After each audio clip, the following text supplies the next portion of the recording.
ఇక మహబూబ్ నగర్ జిల్లాకు సంబంధించినటువంటి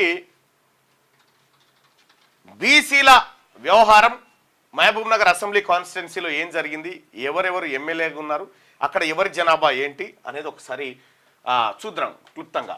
history and detailed analysis of Mahbubnagar assembly constituency. Details of assembly elections కు చూస్తే ఎంతమంది ఓటర్లు ఉన్నారంటే మహబూబ్ నగర్ లో 2,29,760 మంది ఉన్నారు. Assembly elections took place 18 times in Mahbubnagar. 18 సార్లు అసెంబ్లీ ఎన్నికలు మహబూబ్ నగర్ లో అయితే అందులో ఓసీలు 6 సార్లు, బీసీలు 10 సార్లు ఎలక్ట్ అయ్యారు. ఎవరెవరు బీసీలు ఎలక్ట్ అయ్యారు అందులో అంటే ఎగురు చిన్నప్ప ప్రజా పార్టీ 1957లో, ఆంజనేయులు కాంగ్రెస్ పార్టీ నుంచి 80లో, పి చంద్రశేఖర్ 83, 85, 94, 99లో, అలాగే పులి వీరన్న 89, 2004లో, ఆ తర్వాత వి శ్రీనివాస్ గౌడ్ 2014, 2018లో. ఇక్కడ బీసీలు మహబూబ్ నగర్లో బీసీలు చాలా రోజుల పాటు పట్టు సాధించారు. సో ఇటీవల కాలంలో అది ఓసీలకు పోయింది, రెడ్డిలకు పోయింది.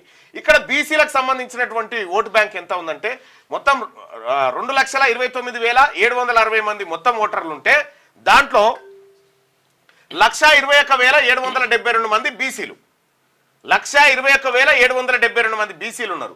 ఇక ఈ కాన్స్టిట్యున్సీలో కొద్దిగా ముదిరాజు పాపులేషన్ చాలా డామినేట్ కాస్ట్. ఇక్కడ దాదాపు 20% పాపులేషన్ ఉంటారు ముదిరాజే. మరాఠీ సత్యనారాయణ అంటే ఎర్ర సత్యమన్న గ్రేట్ ఇంపాక్ట్ ఉంది ఇక్కడ. ఏది ఈ జడ్చర్ల తర్వాత కల్వకుర్తి మహబూబ్ నగర్ నియోజకవర్గంలో ఎర్ర సత్యమన్న స్ట్రాంగ్ ఫాలోవర్స్, తర్వాత ఆయన ఇంపాక్ట్ ఉండేది. సరే ఎర్ర సత్యమన్నని ఎట్లా చంపేసిరో మీ అందరికీ తెలుసు. మాధవరెడ్డి అనేటువంటి కానిస్టేబుల్ని పెట్టి అతన్ని చంపేసి ఆయన ప్రభావం లేకుండా మొత్తం మహబూబ్ నగర్ని కబ్జా పెట్టారు. సరే అది అటు పెడితే ఇక టీడీపీ బీసీలను ఎంకరేజ్ చేసింది ఈ నియోజకవర్గంలో 1982 నుంచి 2000 సంవత్సరం వరకు. As per demography of Mahbubnagar constituency number of OC voters are approximately 21.9%, which will be around. ఈ మహబూబ్ నగర్ నియోజకవర్గంలో ఓసీ పాపులేషన్ అందులో ముస్లిం ఓసీలు ఉన్నారు 50,317 మంది ఉన్నారు. But they got elected 7 times. వీళ్ళు 50,000 మంది ఉన్న వాళ్ళు 7 సార్లు ఎలక్ట్ అయితే 1,21,772 మంది ఉన్నటువంటి బీసీలు 10 సార్లు ఎలక్ట్ అయ్యారు. 10 సార్లలో అంటే 5గురు అనుకోరాదు వీళ్ళు. దీంట్లో ఒక పి చంద్రశేఖరే 4 సార్లు ఎమ్మెల్యే అయింది అక్కడ. ఇక when compared to all other constituencies, the BCs have won one more number of times in this constituency, but this constituency is deserved to win more BC MLAs, keeping the legacy of Erra Satyam and their proponent population. ఇక్కడ వాస్తవానికి మహబూబ్ నగర్లో ఎర్ర సత్యం, మహబూబ్ నగర్, జడ్చర్ల, కల్వకుర్తి ఎర్ర సత్యం అన్న కనుసన్నల మీద నడిచేది. ఎర్ర సత్యం అన్నను ఎమ్మెల్యే కాగానే మొత్తం ఇది బీసీలమయమవుతుందని కుట్రబన్ని మాధవరెడ్డి అనేటువంటి కానిస్టేబుల్ని పెట్టి షూట్ చేసేసారు. సో అదంతా ఒక చరిత్ర.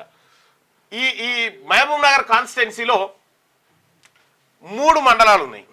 హన్వాడ మండలం, మహబూబ్ నగర్ టౌన్, భూత్పూర్. మహబూబ్ నగర్ రూరల్ వస్తుంది, టౌన్ కాదు.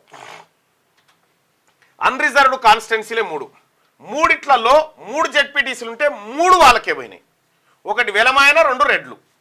ఇక్కడ 21% పాపులేషన్ ఉన్నటువంటి ఓసీలకు 3 జెడ్పీటీసీలు పోయినాయి. ఒక్క జెడ్పీటీసీ కూడా లేడాడు బీసీ. కానీ 53% ఉన్నటువంటి బీసీలకు 0. ఇది మహబూబ్ నగర్లో జరిగినటువంటి పట్టబగటీలు దోపిడీది. ఇక్కడ మహబూబ్ నగర్లో ముదిరాజుల ప్రభావం చాలా విపరీతంగా ఉంటుంది. ఎర్ర సత్యం అన్న అసలు ఆయన ఉంటే ఇలా ఎవ్వరు కూడా క్విక్ మనకపోదురు. కానీ ఆయన ఉంటే ఎంత ప్రమాదమో గమనించి ఆయనను ఖతం చేసిరు ఆ రోజుల్లో. ఇది ముదిరాజులకు సంబంధించి ముఖ్యంగా మహబూబ్ నగర్లో ఉన్నటువంటి ప్రభావం. ఇక్కడ బీసీలు అత్యధిక శాతం ఉన్నటువంటి బీసీలు 10 సార్లు, కేవలం 53,000 ఉన్నటువంటి ఓసీలు 7 సార్లు విజయం సాధించారు. 3 జెడ్పీటీస్ ఉంటే 3టికి 3 ఓసీలెక్క పోయినాయి అన్రిజర్వ్డ్. అసలు బీసీలెక్క వేయలే ఒక్క సీటు కూడా. ఇది ఇట్లా ఉంటే క్యూ న్యూస్ ఛానల్లో పనిచేయటకు అనుభవం గల సీనియర్ వీడియో ఎడిటర్స్ కావాలను సంప్రదించవలసిన నెంబర్ 8688926084. qnewsads@gmail.com ను సంప్రదించండి. లైక్ చేయండి.